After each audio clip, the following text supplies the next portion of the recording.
नमस्कार दोस्तों, स्वागत है आपका हमारे चैनल देव भक्ति कथा में। आज हम आपको बताएंगे एक महत्वपूर्ण जानकारी। वीडियो को अंत तक पूरा देखें और हमारे चैनल पर नई नई महत्वपूर्ण जानकारियां पाने के लिए हमारे चैनल देव भक्ति कथा को सब्सक्राइब करें, लाइक करें और अपने दोस्तों को शेयर करना ना भूलें। 2 सितंबर सोमवती अमावस्या के दिन चुपचाप गाय को खिला दे। यह एक छोटी सी चीज, रोड़पति भी होंगे, करोड़पति मिलेंगे। सभी संकट और कष्टों से मुक्ति, मृत्यु दंड पितृदोष तुरंत होगा खत्म। पूरे साल आपके भरे रहेंगे। अन्न धन के भंडार यूं कहे कि आपकी 7 पुश्ते तक करेंगे। रुपयों पैसों पर राज दोस्तों 7 पीढ़ियों तक बैंक बैलेंस बढ़ता चला जाएगा। सभी दुख दर्द संकट कष्ट है वह दूर हो जाएंगे और सभी सुख आपके कदमों में आ जाएंगे। सभी सुख आपके चूमेगी। यदि आप यह एक छोटी और खास चीज चुपचाप गाय को खिला देते हैं तो तत्काल गरीब भी आपके जीवन से खत्म हो जाएगी। यूं कहे व्यक्ति रंग से राजा बन जाता है और 33 कोटि देवी देवताओं को धारण करने वाली गौ माता की भी कृपा मानव पर आजीवन बरसती है। मानव के घर में कभी भी अन्न धन वस्त्र कमी नहीं होती है। धन के भंडार मानव के घर में भरे रहते हैं। मानव के जीवन से गरीबी खत्म हो जाती है। तो दोस्तों, कौन कौन से वे गाय से जुड़े खास और महत्वपूर्ण उपाय है जिन्हें यदि आप 2 सितंबर सोमवती अमावस्या के दिन कर लेते हैं तो दोस्तों यकीन मानिए आपके घर में अन्न धन के भंडार सदैव भरे रहेंगे। जो भी जीवन दुख दर्द संकट कष्ट है वह सभी दूर हो जाएंगे। इस वीडियो में हम आपको उसी एक खास और महत्वपूर्ण चीज के बारे में बताएंगे, क्योंकि आपको इस अमावस्या के दिन गाय को जरूर खिलानी है। तो दोस्तों, अपने फायदे के लिए पूरा वीडियो देखना। यदि आज की इस वीडियो को अपने बीच बीच में से देखा, काट काट कर देखा, तो यकीन मानिए जीवन में आपको कभी सफलता हासिल भी नहीं होगी, क्योंकि इस वीडियो में आपको कुछ ऐसे उपाय गाय से जुड़े बताने वाले हैं जिन्हें करने से आपके जीवन के जो भी दुख दर्द संकट है या कामयाबी होने में कोई बाधाएं आ रही, सभी से छुटकारा मिलने वाला है। यूं कहे कि आपके जीवन में अपार मनसुख संपत्ति की प्राप्ति हो जाएगी। कभी भी धन से संबंधित परेशानी नहीं रहेगी। आर्थिक स्थिति आपकी प्रबल हो जाएगी। धन प्राप्ति के योग्य बन जाएंगे और जीवन में सदैव अन्न धन के भंडार आपके घर में भरे रहेंगे। अन्न धन वस्त्र कभी कमी नहीं होगी आपके घर में। तो दोस्तों, आज का वीडियो पूरा देखकर जाना। यदि आप चाहते हैं आपके और आपके परिवार पर सदैव गौ माता की कृपा से, आपके पितरों की कृपा से, देवी देवताओं की कृपा से, तो दोस्तों वीडियो को पूरा देखकर जाना। बहुत ही फायदेमंद वीडियो है। पूरे 400 सालों के बाद ऐसे दुर्लभ संयोग में है, तो पूरा वीडियो देखकर जाना। यदि आप लाभ हासिल करना चाहते हैं और 7 पीढ़ियों तक कभी कोई किसी तरह की कमी ना हो, यह फल चाहते हैं, तो वीडियो को पूरा देख के जाना। बहुत ही लाभप्रद वीडियो है आपके लिए। दोस्तों, वीडियो को आगे शुरू करें उससे पहले आपसे रिक्वेस्ट करते हैं वीडियो को लाइक कर देना और कमेंट बॉक्स में सच्चे दिल से जय गौ माता जरूर लिख देना, जिससे माता की कृपा आपके और आपके परिवार के ऊपर सदैव बरसती रहे।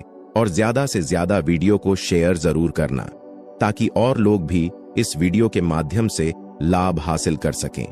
इन उपायों को करने से अपने जीवन में सदैव धन सुख संपत्ति की प्राप्ति कर सके। तो शेयर करना ना भूले इस वीडियो को, जिससे और लोगों का भी भला हो। आपको बता दें, इस दिन तीर्थ स्नान करना बहुत ही फलदायी गया है।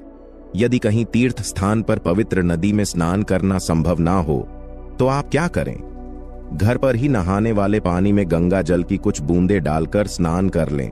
और साथ ही साथ यदि आप स्नान आदि से निवृत्त हो जाएं, सर्वप्रथम तो अपने घर के पूजा स्थान को साफ कर वहां पूजा पाठ करें। आप और पितरों के निमित्त तर्पण पिंड दांत तो आपसे बने अन्न धन वस्त्र दान जरूर करें। और इस खास अमावस्या के दिन दान करने से सभी मनोकामनाएं पूर्ण हो जाती हैं। वैशाख अमावस्या के दिन विशेषकर पूर्वजों की पूजन के लिए बहुत ही शुभ फलदायी समझा गया है। इस अमावस्या के दिन दान करने से पूर्वजों की आत्मा को शांति मिलती है और उनको मोक्ष के दिन कर लेते हैं तो मिलता है। और आपको बता दें, इस बार जो इस दिन पूजा के साथ साथ हनुमान जी, मंगल देवता और भगवान शनिदेव की भी पूजा जरूर करनी चाहिए। आपको बता दें कि इस दिन यदि आप हनुमान जी और मंगल देवता भगवान शनिदेव की पूजा करते हैं तो मंगल का ग्रह जनित दोष भी दूर हो जाता है। मानव के जीवन में धन सुख संपत्ति की प्राप्ति हो जाती है, समस्त मनोकामना की पूर्ण हो जाती है। और दोस्तों, साथ ही साथ अब बात करें, आपको इस दिन मतलब यह इस अमावस्या के दिन आपको यह एक उपाय तो जरूर कर लेना चाहिए। गाय का उपाय बताने से पहले एक उपाय आपको यह उपाय बता दें जिसको आपको जरूर करना चाहिए। क्या करें कि अमावस के शाम के समय पीपल के पेड़ के नीचे आपको सरसों का चौमुखी दीपक, आटे का दीपक बनाना है। चौमुखी, उसमें आपको कलावे की बाती लगाकर सरसों के तेल का दीपक जला देना है और बीच में 2 साबुत फूल वाले लौंग भी डाल दें। फिर देखिए कैसे चमत्कार आपके जीवन में होता है। शाम के समय जलाकर उसे छोड़े, मनोकामना मांगकर। दोस्तों, 21 दिनों के अंदर आपकी कि वह मनोकामना पूर्ण ना हो जाए, हमें बता देना। बहुत ही प्रभावशाली उपाय बताया मैंने आपको, बहुत ही दुर्लभ से दुर्लभ है। उपाय को जरूर करें, यह उपाय जो है बहुत ही आपको लाभ देगा। और अब बात करें गाय से जुड़े कौन कौन से उपाय आपको इस दिन, मतलब गाय से जुड़े उपाय जिन्हें करने से मानव को 7 पीढ़ियों तक बैंक बैलेंस की कमी नहीं होती, दुख दर्द संकट कष्ट दूर हो जाते हैं और सभी सुख मानव के कदमों में आ जाते हैं। कदम है सभी सुख और घर में अनंत धन के भंडार सदैव भरे रहते हैं, कोई कमी नहीं होती। किसी तरह कौन कौन से उपाय ध्यान से सुनना, जिस तरह बताए उसी तरह इन उपायों को आपको करना है। तो चलिए शुरू करते हैं। कौन कौन से गाय से जुड़े उपाय हैं? प्रभावशाली चमत्कारिक उपाय है जो कि आपकी किस्मत को चमका देंगे। इस पूर्णिमा से आपको लाभ शुरू करते हैं। दोस्तों, सनातन परंपरा में गाय, गंगा और गायत्री का बहुत ज्यादा धार्मिक महत्व है। मान्यता है गौ माता के शरीर पर 33 कोटि देवी देवताओं का वास होता है। गौ माता की पूजा करने वाले जातक पर इन सभी देवी देवताओं की कृपा बरसती है। गौ सेवा से न सिर्फ इस जन्म के बल्कि पूर्व के भी दोष दूर हो जाते हैं। गाय से हासिल पंचगव्य का उपयोग जरूर शामिल करें, क्योंकि पंचम गव्य के बिना कोई भी पूजा पाठ और हवन सफल नहीं होता। या दोस्तों, गौ कृपा पाने के लिए प्रतिदिन, सप्ताह अथवा महीने में परिवार समेत एक बार गौशाला का नियम जरूर बनाएं और वहां गायों को हरा चारा जरूर खिलाएं। इससे आपको शुभ फलों की प्राप्ति होगी और साथ ही साथ गौ सेवा और गौ पूजा से 9 ग्रह शांत हो जाते हैं और इनसे जुड़े दोषों का निदान हो जाता है। और इनसे जुड़े करने वाली गौ माता से जुड़े कई शुभ और अशुभ संकेत भी होते हैं। मसलन, गाय का दूध देते समय यदि गाय ठोकर मार दे और सारा दूध बिखर जाए तो अब शगुन होता है।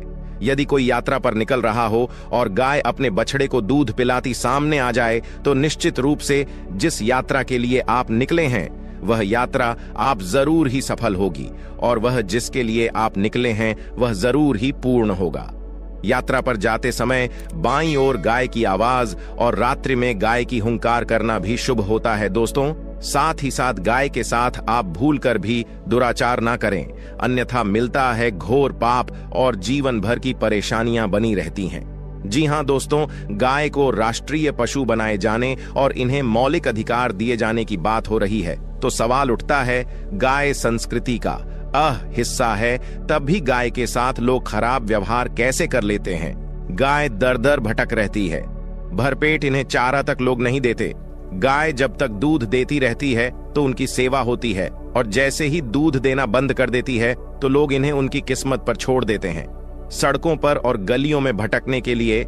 ऐसे में गोवंश जीवों को कोई डंडे मारता है तो कोई पानी डाल देता है, कभी वाहनों की चपेट में आ जाती है तो कभी बीमार होकर बेचारी यह गाय दम तोड़ देती है। ऐसे में जरूरत है इन बातों को जानने की, लेकर शास्त्रों में क्या कहा गया है, गाय के साथ आपको कैसा व्यवहार करना चाहिए। दोस्तों, गाय को कभी भी मारना पीटना नहीं चाहिए। शास्त्रों में गाय को माता का दर्जा दिया गया है। गाय को मारने वाला माता को मारने पीटने वाले के समान पाप का भाग्य समझा जाता है। नरक लोक में वर्षों तक कष्ट भोगना पड़ता है, अगले जन्म पशु योनि में मिलता है। कथा है कि गौतम मुनि ने गलती से गाय को डंडा मार दिया था, जिससे गाय की मृत्यु हो गई थी और इस पाप से मुक्ति के इन्हें वर्षों तक तपस्या करनी पड़ी। भगवान श्री कृष्ण जी ने बैल स्वरूप में आए वृद्धाश्रम का वध कर दिया था, जिससे मुक्ति के लिए भगवान श्री कृष्ण को संपूर्ण तीर्थों को एक कुंड में बुलाना पड़ा और इस कुंड में स्नान से वह पाप मुक्त हो गए थे। दोस्तों, साथ ही साथ पानी पी रही गाय को गाते हुए घोर पाप के भागी बनकर नरक भोगते हैं, ऐसा पुराणों में बताया गया है। जबकि जो लोग गाय के लिए प्याऊ चार बनवाते हैं वह महाभाग्यवान होते हैं। ऐसे लोग घोर पाप से मुक्त होकर स्वर्ग पा जाते हैं और बड़े ही धनवान कुल में जन्म लेकर सुख भोगते हैं। और साथ ही साथ आराम कर रही गाय को कष्ट देकर कभी भी उठाना नहीं चाहिए। कहते हैं कि जिस स्थान पर गाय बैठी है वहां से नकारात्मक ऊर्जा खत्म हो जाती है, कि बैठने की जगह को जो लोग नियमित साफ रखते हैं वह जन्म में किए गए जाने अनजाने में पापों मुक्ति हो जाती है और गोलोक में स्थान पाते हैं। गाय को डंडा मारकर उठाना, पानी डालकर उठाने से मनुष्य पाप का भागी बनता है और अगले जन्म में उसे दर दर भटकना पड़ता है। और साथ ही साथ शास्त्रों में बताया गया है कि गाय का दूध उसके बछड़े के लिए होता है। गाय के बछड़े से बचा हुआ दूध मनुष्य को ले चाहिए, परंतु कुछ लोग एक बार गाय को दूध लेने बाद फिर से बछड़े के लिए बचा हुआ दूध भी धो लेते। ऐसा करना घोर पाप कहा जाता है। ऐसे दूध को धोने वाला और ग्रहण करने वाला दोनों ही पाप के भागी बन जाते हैं। दोस्तों, साथ ही साथ शास्त्रों में कहा गया है कि गोवंश मतलब गाय और बैल के पीठ पर नहीं बैठना चाहिए। इनकी पीठ पर बैठने से महापाप लगता है। ऐसे लोगों को नरक की यातना भोगनी पड़ती है। एकमात्र देव के अंश के उत्पन्न नंदी ही गोवंश है, जिस पर स्वयं महादेव और महादेवी करती हैं, क्योंकि नंदी ने स्वयं अपनी इच्छा से महादेवी की सवारी बनना स्वीकार किया था। और साथ ही साथ शास्त्रों में गाय के दान को बहुत ही महत्व दिया गया है, परंतु ऐसी गाय का दान कभी नहीं करना चाहिए जो बूढ़े और बीमार हो। कठोपनिषद में नचके की कथा भी इस संदर्भ में है कि जिस नचके ने पिता द्वारा बूढ़ी गाय को दान करने पर आपत्ति जताई थी। दूध देने वाली और बछड़े सहित जो लोग गाय दान करते हैं वह महान पुण्य को हासिल करके स्वर्ग में स्थान पाते हैं। दोस्तों, साथ ही साथ सूर्य, चंद्र, मंगल, शुक्र की युक्ति राहु से हो तो पितृदोष होता है। यह भी मान्यता है कि सूर्य का संबंध पिता से एवं मंगल का संबंध होने के कारण सूर्य यदि शनि, राहु या केतु के साथ स्थित हो या दृष्टि संबंधी हो तथा मंगल की युति राहु या केतु से हो तो पितृदोष होता है। इस दोष से जीवन संघर्षमय बन जाता है। यदि पितृदोष हो तो गाय को प्रतिदिन या किसी भी अमावस्या के दिन या किसी भी खास दिन पर रोटी गुड़ चारा खिलाने से पितृदोष खत्म जाता है। साथ ही साथ गाय की पीठ पर जो कुबड़ बना होता है वह बृहस्पति गुरु है।